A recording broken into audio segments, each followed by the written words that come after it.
तो hello learners, कैसे हैं आप सभी। ये वीडियो काफ़ी ज़्यादा इंपॉर्टेंट होने वाली है उन पेरेंट्स एंड बच्चों के लिए जो CM3 का फॉर्म भर चुके हैं या फिर भरने जा रहे हैं। आप सभी को पता है, मैंने ऐसी ऐसी आपको गाइडेंस दी है जिससे पहले कुछ पेरेंट्स को नहीं पता थी और जिस वजह से काफ़ी पेरेंट्स के फॉर्म भी काफ़ी बेटर हो गए, उन्होंने प्रीफेस ऑर्डर भी सही तरीके से भर दिया है। नया रजिस्ट्रेशन करने का भी तरीका मैंने बता दिया था, गलती हुई थी, लेकिन ये वीडियो भी उसी तरह बहुत बहुत बहुत इंपॉर्टेंट है क्योंकि सभी लोग फॉर्म भर रहे हैं, सभी लोग प्रेफरेंस ऑर्डर देख रहे हैं। बट जो एक आज आपको बताने वाला हूँ, ये कंसेप्ट भी कोई नहीं बताएगा।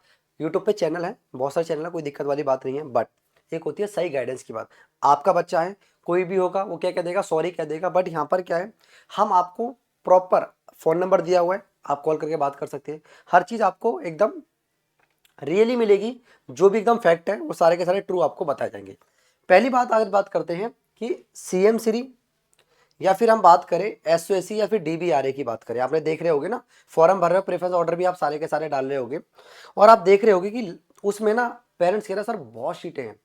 सर छठी क्लास का CM3 का स्कूल है ना, उसमें हर एक क्लास में 35-35 सीटें खाली है और कंपटीशन तो बहुत कम मिलेगा, क्या करेगा बच्चा तैयारी करके। तो आप सभी को बता दूं, दोनों स्कूलों में बहुत फर्क है। आप जब फॉर्म भर रहे होगे, आप देख रहे होगे DBRA लिखा हुआ है कुछ स्कूलों पे और कुछ स्कूलों पे CM3 लिखा हुआ है। बट यहाँ पर सबसे बड़ी इंपॉर्टेंट चीज़ ये है कि आपको जाननी चाहिए, जो DBRA है ना वही आपकी क्या है, SOSC है। जो DBRA हैं वो क्या है, SOSC है। जिन जो स्कूल क्वालिटी ऑफ एजुकेशन के लिए जाने जाते थे, और आपको उन्होंने दो ऑप्शन दिए हैं। उन्होंने भी क्या करा है, उनको CM3 स्कूल को प्रमोट करना है और उनके लिए उन्होंने क्या कर रखा है, उन्होंने प्रीफेस ऑर्डर, एक तो आप DBRA भर सकते हो यानी कि SOSC, doctor Bhimrao Ambedkar school वाले, और एक उन्होंने CM3 के लिए अप्लाई करा हुआ है। ताकि पता है क्या होगा, ये स्कूल काफ़ी अच्छे हैं, आप सभी को पता है ये स्कूल काफ़ी बेटर थे, तो सारे के सारे प्रीफेस ऑर्डर में DBRA भर देंगे, लेकिन उन्हें CM3 स्कूल में बच्चे को एडमिशन देना है।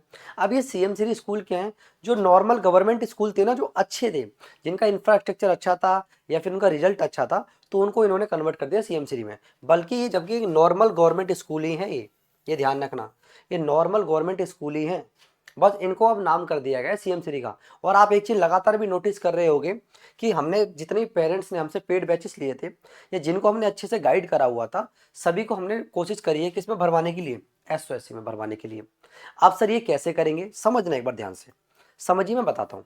अगर आप सभी ने CM3 की प्रीफरेंस पहले डाल रखी है तो ध्यान रखना, आपको CM3 पहले अलाउट करेंगे वो। और अगर आपने पहले DBRA भर रखा है, SOSC प्रीफरेंस ऑर्डर पहली पे, तो आपको SOSC रिकमेंड करेंगे। तो ये भी ध्यान रखना। अब कुछ पेरेंट्स कह रहे हैं सर मेरा फॉर्म गलत हो गया है, मैंने बहुतों को गाइड करा भाई, बहुतों को 18-18 घंटे, 17-17 घंटे मैंने आपसे बात करी है और मैंने आपकी प्रॉब्लम सॉल्व करी है। मुझे पढ़ना भी है, मुझे PPT बनानी है, मुझे बैचेस में पढ़ाना भी है, मुझे रात में भी आपकी प्रॉब्लम भी सॉल्व करनी है। कोई पैसा थोड़ी ले रहा हूँ आपकी प्रॉब्लम सॉल्व करने के लिए, जितना मुझसे हो सकता है उतना मैं आपके लिए करता हूँ। बट एक चीज़ ध्यान रखो, आपकी प्रीफरेंस होनी चाहिए SOSC। आप कुछ पेरेंट बोलेंगे सर मेरे लिए तो बच्चा 6 क्लास में 35 सीट हर स्कूल में खाली है। वो स्कूल मैडम इतने बेटर नहीं है जितने ये स्कूल बेटर है आपके SOSC। क्वालिटी है यहाँ पर, ध्यान रखना, मेरी बात repeat again, quality of education है यहाँ पर, जिसके लिए बच्चा बहुत ज़्यादा मेहनत करता है इनमें जाने के लिए। ये स्कूल भी बेटर है, लेकिन इनको बेटर बनने में भी 1 से 2 साल लगेंगे, कम से कम 2 साल लगेंगे, जब तक नए बच्चे नहीं आ जाएंगे।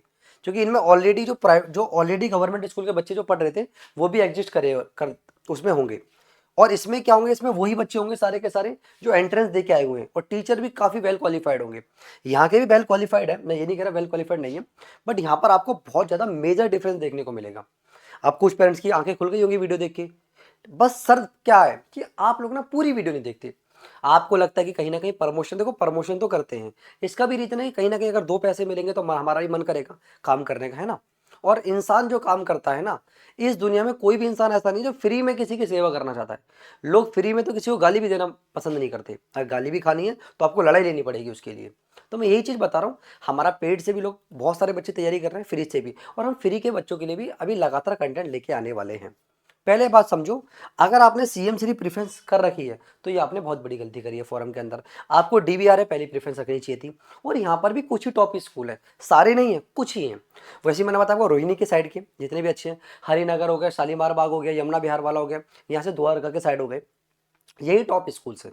अब आप इसके लिए मुझे मैसेज मत करना कि सर मुझे टॉप स्कूल की लिस्ट दे दीजिए, मुझे नहीं पता आपकी लोकेशन क्या है और मैं किस हिसाब से आपको भेजूंगा। अब मैंने वीडियो बना रखी है, वीडियो में आप देखना, CM3 top school by Vivek sir डालोगे यूट्यूब पे आपको मिल जाएंगे, उनको आपको प्रेफरेंस ऑर्डर में जरूर रखना चाहिए था। अब ये है 6th क्लास के लिए कंपटीशन अच्छा मिलेगा। कंपटीशन क्यों अच्छा मिलेगा और 9th के लिए तो काफ़ी ज़्यादा मिलने वाला है। इसका भी एक रीज़न है, क्योंकि 6th क्लास के लिए आपको पता होगा जो डीबीआरए स्कूल है वहाँ पर सीटें 105 है और किसी किसी में कम भी है। वहीं कोशिश करना वहाँ पे आपके बच्चे का सिलेक्शन हो जाए, कोशिश यही करना। ना हो तब हम बात की बात आपको समझा देंगे। और रही बात आपकी सीएम श्री की, तो इनमें भी कुछ ही स्कूल अच्छे हैं, सारे नहीं। जैसे हमारे रोहिणी में सेक्टर 2 और सेक्टर 8 पड़ता है, सेक्टर 8 वाला अच्छा है ना सीएम श्री का। तो इस चीज़ को ध्यान के रखें, जो कंपटीशन का माहौल मिलेगा, जो क्वालिटी एजुकेशन मिलेगी वो आपको मिलेगी एसओएससी में। अब 9th क्लास के लिए मैं क्या बोल रहा हूँ भाई, 9th क्लास के लिए पढ़ाई बहुत ज़्यादा इंपॉर्टेंट है, बहुत ज़्यादा इंपॉर्टेंट है। इसीलिए हमने बताया हमारे यहाँ पे बहुत सारे बच्चे तैयारी कर रहे हैं, बहुत सारे बच्चे 6th के भी, 9th के भी, 11th के भी तैयारी कर रहे हैं। और 6th की और 9th की और 11th के लगातार बैच सोल्ड हो रहे हैं, लगातार बैच सोल्ड हो रहे हैं। और सबसे बड़ी बात पता है क्या है, कि क्लासेस स्टार्ट हुई और पेरेंट्स को पढ़ाने का तरीका इतना अच्छा लगा कि वो ट्यूशन बैच भी हमारे कंटिन्यू बाई कर रहे हैं कि सर हमारे बच्चे को पूरे साल ट्यूशन भी आप ही पढ़ाइए, चाहे सिलेक्शन हो चाहे ना हो, बट आपका पढ़ाने का तरीका इतना अच्छा है ना कि ट्यूशन ही हमारा बच्चा आपसे ही पढ़ेगा। यही मैं आपको बता रहा हूँ, अगर आपका बच्चा 6th क्लास के लिए तैयारी कर रहा है या फिर 9th के लिए या फिर 11th के लिए, तो आप इस नंबर पे कांटेक्ट कर सकते हैं कि सर मुझे अपने बच्चे के लिए बैच बाय करना है। देखो मौका, लास्ट टाइम बच्चों ने गलती करी थी, लास्ट टाइम बच्चों ने गलती करी थी और उनका सिलेक्शन नहीं हुआ। देखो इस स्कूल में ना प्राइवेट स्कूल के बच्चे बैठ रहे हैं। जब मैंने अपने समय पे दिया था तो मेरे मैथ में मुझे अच्छे से याद है 23 क्वेश्चन आए थे, है ना। 23 में तो मेरे 22 सही थे, एक क्वेश्चन रॉन्ग दे दिया था उन्होंने, एक क्वेश्चन रॉन्ग दे दिया था। अब पेपर का लेवल बहुत बढ़ चुका है, ऊपर से प्राइवेट स्कूल के बच्चे भी आने लगे हैं, तो यहाँ पर कंपटीशन और ज़्यादा बढ़ जाता है। प्राइवेट की बुक थोड़ी हार्ड होती है तो पेपर का लेवल भी क्या हो जाता है, अप हो जाता है। तो जब एक तैयारी होगी ना बच्चे की, एक तैयारी से बच्चा जब जाएगा तो उस समय क्या होगा ना, उसके एक कॉन्फिडेंस रहेगा, एक सिलेक्शन के चांस बहुत ज़्यादा बढ़ जाते हैं। एक नॉर्मल सी बात है, अगर दौड़ हो रही है, दौड़ में एक बंदा जो बिना तैयारी करके आया और एक जो है रेगुलर प्रैक्टिस करके आया हुआ है, तो उसका जो कॉन्फिडेंस लेवल होगा बहुत ज़्यादा हाई होगा। मुझे पता है फीस थोड़ी महंगी है, बट आपके सिलेक्शन के सामने वो फीस ना के बराबर है। कितने ही पेरेंट्स हैं जो पहले बैच लेना भी नहीं चाहते थे और आज उन्होंने 3-3 बैच ले रखे हैं, छठी का भी, 9वीं का भी, 11वीं का भी, ट्यूशन बैच के लिए भी अप्रोच कर रहे हैं। एंट्रेंस की तो बात अलग है। और यही चीज मैं आपको बता रहा हूं कि अगर आपको बैच बाय करना है, बैच बाय करना है तो आप इस नंबर पे कांटेक्ट कर सकते हैं।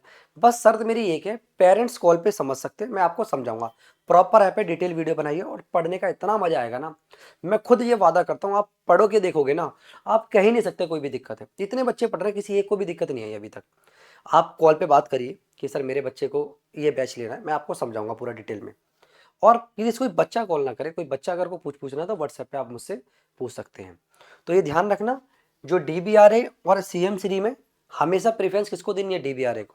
ठीक है, बाकी मैं आपको गाइड कर दूंगा। आज के लिए इतना ही, थैंक यू। अब मिलेंगे नेक्स्ट वीडियो में कि कंपटीशन कितना रहने वाला है। ठीक है।